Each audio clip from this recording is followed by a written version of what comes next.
Bonjour tout le monde, j'espère que vous allez bien. Aujourd'hui, on va commencer la première leçon à distance. Elle sera consacrée à l'étude du troisième module qui s'intitule Étudier un roman à thèse. Le support, c'est un roman à thèse de Victor Hugo, Le dernier jour d'un condamné. La présentation d'aujourd'hui est une initiation à l'étude de ce troisième module. Elle sera basée sur trois axes différents. L'axe, ce sont des informations générales sur l'auteur. Le deuxième axe, ce sont des informations sur l'œuvre. Et le dernier axe, c'est un résumé général du roman. Voilà, on va commencer par les informations générales sur l'auteur. Son nom et son prénom, c'est Victor Hugo, comme on l'a déjà mentionné. Sa naissance, il est né en 1802 à Besançon. Il était un écrivain, un poète et un dramaturge. Bien sûr, lorsqu'on parle de poète, on parle de l'écriture et de la publication de plusieurs poèmes. Et lorsqu'on parle de dramaturge, on parle de l'écriture et de l'invention et de la publication de plusieurs pièces de théâtre. Il est mort en 1885 à Paris. Sa nationalité, bien sûr, c'est un écrivain français très célèbre et très connu de la part de plusieurs lecteurs. Et parmi ses principales œuvres, on va trouver bien sûr des pièces de théâtre, on va trouver des romans et on va trouver des recueils de poésie. Vous avez Cromwell, vous avez Hernani, Notre-Dame de Paris, Les Misérables, Les Châtiments. Donc, Les Châtiments, c'est un recueil de poésie. Les Misérables, Notre-Dame de Paris, ce sont des romans. Et Le dernier jour d'un condamné, c'est le roman à thèse qu'on a commencé donc son étude. Voilà, on passe au deuxième axe. Ce sont des informations sur l'œuvre.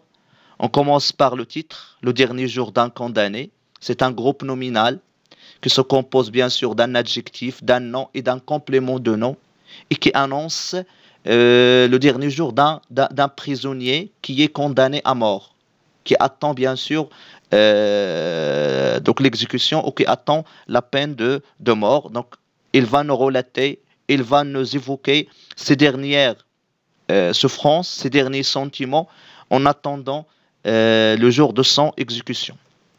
L'auteur, c'est Victor Hugo. La date de parution, c'est 1829. Et à partir de cette date, on peut préciser le siècle, c'est le 19e siècle. Pour le genre, donc c'est un roman à thèse. Et si on veut mettre le point sur cette nouvelle notion, donc lorsqu'on dit un roman à thèse, donc c'est une nouvelle notion qu'on vient de l'étudier, bien sûr, par rapport aux autres œuvres ou par rapport aux autres modules. Donc lorsqu'on dit un roman à thèse, donc c'est une expression composée de deux noms différents. Lorsqu'on dit roman, bien sûr, on parle d'un récit narratif qui contient un peu de description. On parle d'un récit de vie d'un personnage, soit on utilise le pronom personnel je, soit on utilise le pronom personnel il. Bien sûr, on parle ici du rôle du narrateur, celui qui raconte. Il va utiliser surtout soit le pronom personnel je, soit le pronom personnel il. Voilà, donc c'est un récit de vie qui contient des événements, qui contient un temps, qui contient des lieux, des temps et un schéma narratif précis. Bien sûr, son rôle est d'amuser le lecteur et de stimuler donc son attention pour qu'il poursuive la lecture du roman. Mais lorsqu'on ajoute donc l'expression à thèse, donc c'est une notion argumentative, c'est une notion philosophique. On parle beaucoup de la thèse philosophique. Ça veut dire on parle ici d'une idée. Donc on parle d'un point de vue. Ça veut dire on utilise le récit, on utilise l'histoire relatée dans ce roman pour défendre, et vous devez souligner ce mot-là, pour défendre un point de vue précis. Par exemple ici, on parle de la thèse. Donc la thèse, bien sûr, c'est une notion philosophique. On parle bien sûr de l'idée, on parle de point de vue personnel d'un écrivain. Si on veut bien expliquer cette notion par rapport à l'étude du roman Le dernier jour d'un condamné, ici Victor Hugo défend l'idée de l'abolition de la peine de mort. Le Victor Hugo veut annuler la peine de mort à travers quoi? À travers un argument. L'argument se manifeste autant ou sous la forme d'une histoire ou d'un récit de vie d'un condamné qui vive ces derniers moment, bien sûr, avant la peine de mort. Pour la forme narrative apparentée, on parle bien sûr du dernier jour d'un condamné, donc elle ressemble beaucoup à ce qu'on appelle le journal intime. Ça veut dire que c'est un récit qui utilise la première personne du singulier, le je, et qui relate, qui présente, qui exprime des sentiments personnels, comme la souffrance, comme l'espoir, comme le désespoir, comme la joie, et ainsi de suite. Donc plusieurs sentiments qu'on vient de les relater. Voilà. Le type de texte, donc vous avez la narration, vous avez la description et vous avez l'argumentation. Comment? Ça veut dire l'histoire racontée par l'auteur, l'histoire du condamné à mort bien sûr, il contient plusieurs événements, il contient la description de plusieurs sentiments, la description de plusieurs éléments, mais tout le récit, il est au service de l'argumentation. Ça veut dire pourquoi on relate, pourquoi on parle de l'état psychologique et de l'état physique du condamné, c'est au service de l'argumentation. On veut que les lecteurs et on veut que les décideurs, ça veut dire les gens qui ont décidé de condamner à mort ce prisonnier, on parle ici de l'argumentation, ça veut dire on veut abolir la peine de mort, on veut annuler la peine de mort. Donc c'est l'objectif de tout le roman, bien sûr. Donc c'est pourquoi on a mis ici la narration pour le type de texte, donc la narration, la description et l'argumentation. Le narrateur, bien sûr, c'est le condamné à mort, il est en même temps le personnage principal. Pour le nombre de chapitres, c'est 49. Voilà, on passe. Donc pour les lieux du séjour du condamné, ça veut dire les lieux par lesquels le condamné va passer. Donc vous avez Bicêtre, donc c'est une prison. Vous avez la conciergerie, c'est la deuxième prison. Et vous avez l'hôtel de ville, donc c'est un lieu où on met donc les condamnés avant de les faire sortir à la place de grève pour qu'ils soient exécutés. Voilà. La thèse défendue, ça veut dire le point de vue qu'on vient de défendre, c'est l'abolition de la peine de mort et on peut remplacer l'abolition par ce qu'on appelle l'annulation. On veut annuler la peine de mort. La peine de mort, c'est un jugement sévère, c'est un jugement inhumain qui a des influences négatives sur les condamnés à mort. Pour les registres littéraires utilisés, vous avez le registre pathétique, vous avez le registre tragique. Pathétique, bien sûr, on parle de la pitié, ça veut dire une histoire ou un récit qui stimule ou qui amène donc les lecteurs à être à côté du condamné à mort. Donc, il ressent la pitié. Donc, voilà. Et le registre tragique, on parle bien sûr de la mort. Il y a la présence de la mort, il y a la présence du sang. Le narrateur parle de l'idée de la mort, parle de son exécution. Puisqu'il parle de plusieurs autres choses. Vous avez le registre lyrique, ça veut dire le mélange des sentiments, vous avez l'espoir, vous avez le désespoir, vous avez le choc, vous avez la fierté, et ainsi de suite. Et vous avez le registre ironique. Ironique, ça veut dire on utilise donc le rire et les antiphrases comme des figures de style, mais pour critiquer une notion, pour critiquer un comportement. Le portrait physique du condamné, donc il est jeune, ça veut dire il n'est pas vieux, sain et fort.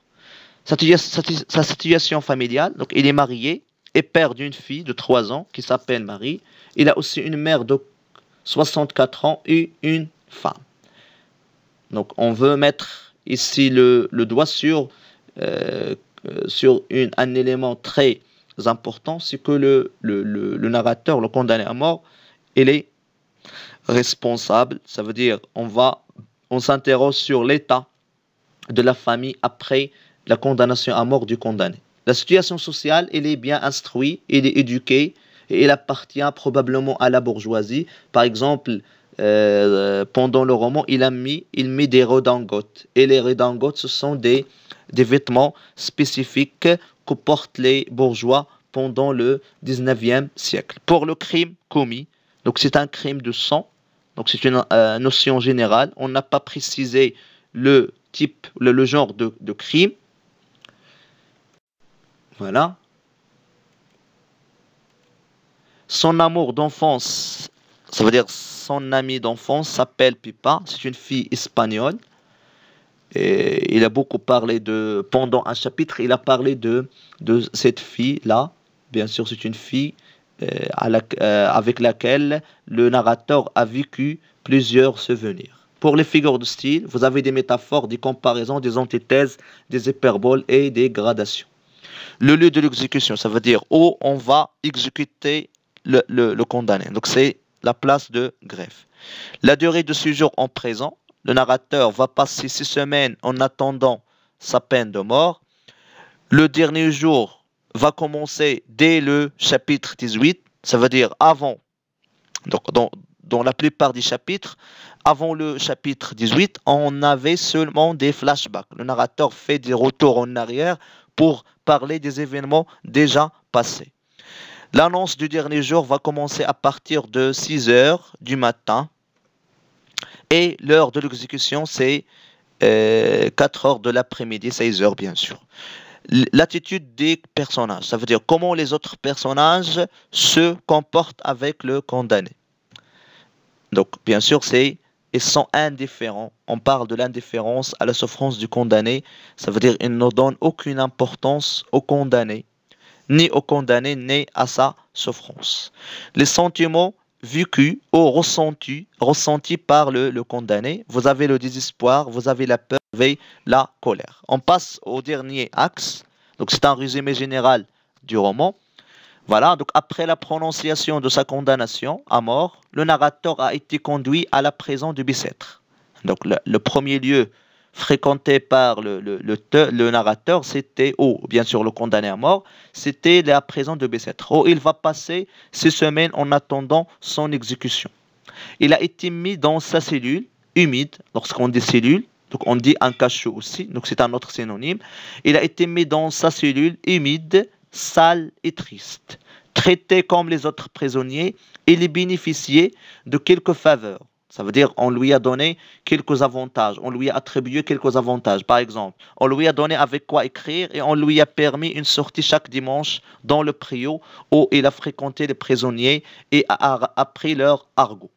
Il a décidé alors d'écrire son journal de souffrance relatant les dernières heures avant son exécution.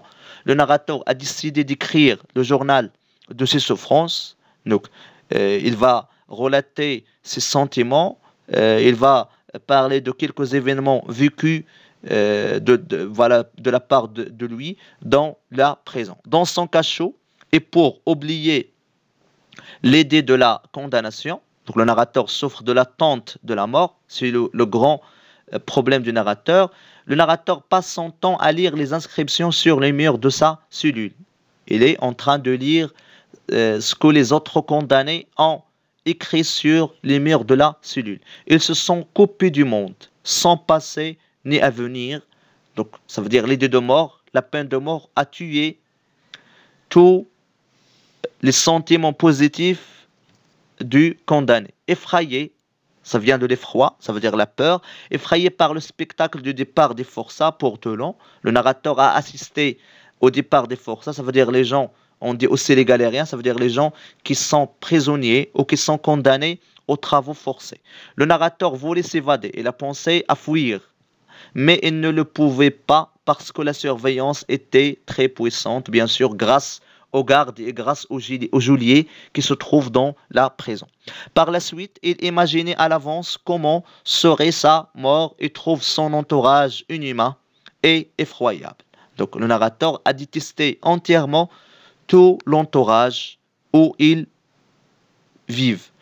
Désespéré, ça veut dire il a peur de l'espoir, ignoré de sa fille et se sentant seul au milieu d'une foule avide de sang, le narrateur espère vainement, vainement ça veut dire sans résultat.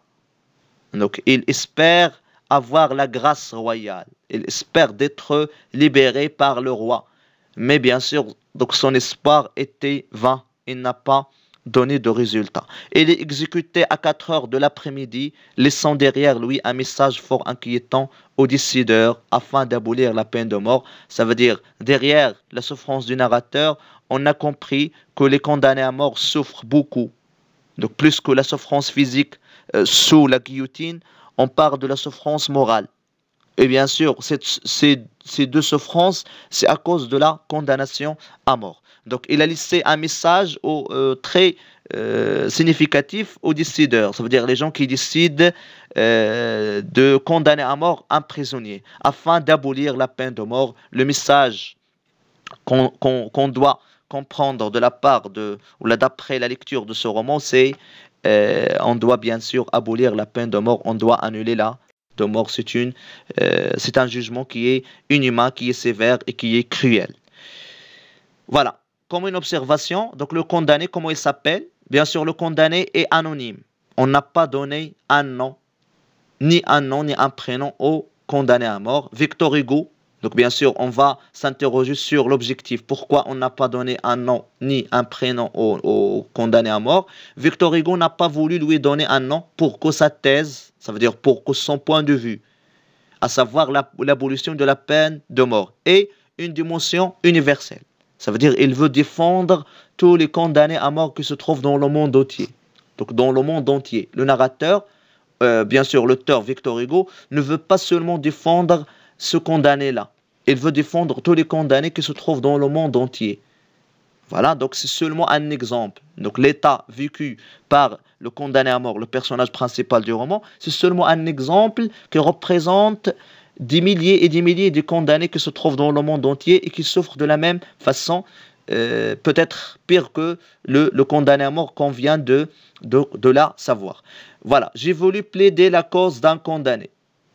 Donc Hugo a dit dans une citation, donc déjà mentionné par lui, donc avant la publication de ce roman, il a dit: j'ai voulu plaider, ça veut dire j'ai voulu défendre, j'ai voulu plaider la cause d'un condamné quelconque exécuté un jour quelconque pour un crime quelconque. Ça veut dire le Victor Hugo veut défendre tous les condamnés à mort, quels qu'ils soient, n'importe quel qu'ils soient, n'importe quels soient ces crimes, donc n'importe qu'ils soient leur nationalité, le narrateur veut défendre tous les condamnés à mort. La peine de mort, en général, c'est un jugement sévère et cruel, comme j'ai déjà mentionné. Donc, bien sûr, c'est l'objectif de l'anonymat du condamné à mort. Pourquoi on n'a pas donné un nom au...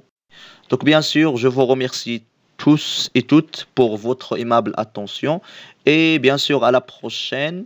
Donc voilà, je vais vous présenter d'autres vidéos, bien sûr, qui avancent dans l'étude de ce roman à thèse.